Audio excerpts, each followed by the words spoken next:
Just like we talked about earlier, there's different types of mini splits.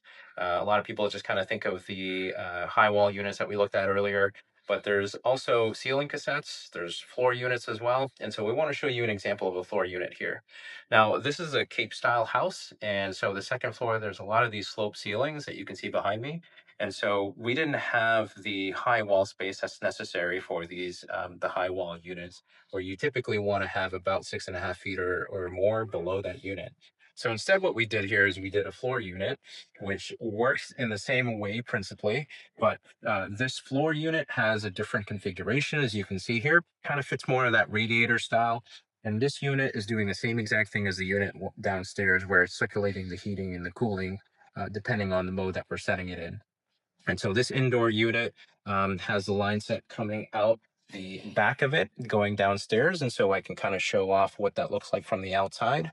Now, these units have a very basic way of maintaining them as well. And I just want to show you here what a typical homeowner is going to want to do every now and then to make sure that the mini split is working at its peak efficiency. So this unit itself, it's very easy to get to because high up on the wall. You can open this up and you have a filter that's here that you can actually just pull out. And you're going to want to wash these filters out every few months or so, depending on the time of the year and how often that you're using them. These are reusable. You just simply take them out, you wash them off in a sink and dry them off a little bit. Doesn't have to be completely dry, but you just stick them in there and you want to do that every now and then. It's a very low maintenance system. It's just something that you're going to want to do depending on the conditions in your house. And as you can see in this one, I actually need I'm due to clean this one out actually. Um, but so that's a typical maintenance that you'll see on a system. And these floor units are great for spaces where you don't have a lot of high wall space, or if people are kind of more used to that radiator style, it's a great option for them. And again, this one comes with its own remote controller. So this is going on to a different outdoor unit than we have on the first floor. This is actually going to a dedicated outdoor unit for the entire second floor. We have two mini splits and two rooms up here. So this is going to be your standard mini split high wall unit, and it's great for this space right here. This is a living room, and this is a Fujitsu system that we installed here. This is actually a 9,000 BTU mini split, and there's two different components to a mini split system. This is the indoor unit, which depending on the time of the year, works either as a condenser or a evaporator, just depending on the time of the year, what mode that we actually have it in. And so this indoor unit is really what moves the air around in the house. Now, typically the mini split unit is going to be running full time, just circulating the air, sensing the temperature in the room. And this unit itself is able to provide the heating and cooling that we need, depending again on the mode that we actually set it in. Great, so it's pretty simple. Mhm. What are the main operations on it? How does it work? Sure. So every one of these remotes, every one of these mini split units actually comes with a remote so that you can custom set the temperature and the mode depending on the time of the year and what you're actually looking for it to do. So obviously it's a winter time here, so we actually have this in heating mode, and it's very simple. These remotes, you can actually set them, you can set the temperature, and so there's an on and off button, there's a mode button, and typically the way that homeowners are going to want to use this is just like a thermostat. And so we can click it up or down, and it gives you a little bit of audio feedback there to know that it's actually um, changing the different temperature settings that you have in here. And there's different modes, as you can see here. And there's also different settings as far as timing, sleep mode. You can also have the louvers oscillate. You can set the opening and closing, which I'll talk about in a second.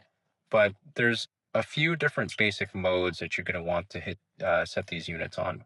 So for the wintertime, you want it in heating mode. You also have a cool mode for the summertime, and you can also have a dry mode just for dehumidification purposes. You can also just set it to just the fan to circulate the air. And there's also auto mode, which we typically don't recommend. Auto is going to set the unit at whatever temperature that you have here. But it's important to understand how the refrigerant actually works through these different mini split units. And if you have a multi-zone unit where you have multiple indoor units on one outdoor unit, you can set different temperatures for those units, but you cannot set them in different modes. In other words, you can't have a mini split in heating mode and having a different mini split inside the house in cooling mode, because that confuses the outdoor unit as far as how it's going to run that refrigerant through those lines. Feature that I want to talk about with these mini splits is how loud they are. So a lot of people are always asking me, these things going to be loud? Well, certainly compared to a window unit that you would typically see in a window, it's much quieter. As a matter of fact, you can't even really hear what's going on right now. This is actually in operation. It's in heating mode. I can actually turn this up to 68, and you can't hear it at all. So these things are whisper quiet. It's a huge change of pace for anybody that's used to the high wall units that, or I'm sorry, the window units that they're typically having to turn up the volume on the TV a few clicks just to be able to hear their favorite show. These are very quiet. A lot of homeowners will tell me that they don't even realize that it's on. So that's one of the great features of these. And another thing I want to mention too is being able to set the louver. So uh, the opening here is actually different depending on the type of mode that you're setting it in. Now, typically what you'll see with heating mode is that the fan or this louver is going to be open more so that the heat can wash down into the room because hot air typically rises. And in the summertime, when it's in cooling mode, you can actually um, what you'll see is that these louvers will be actually closed a little bit more.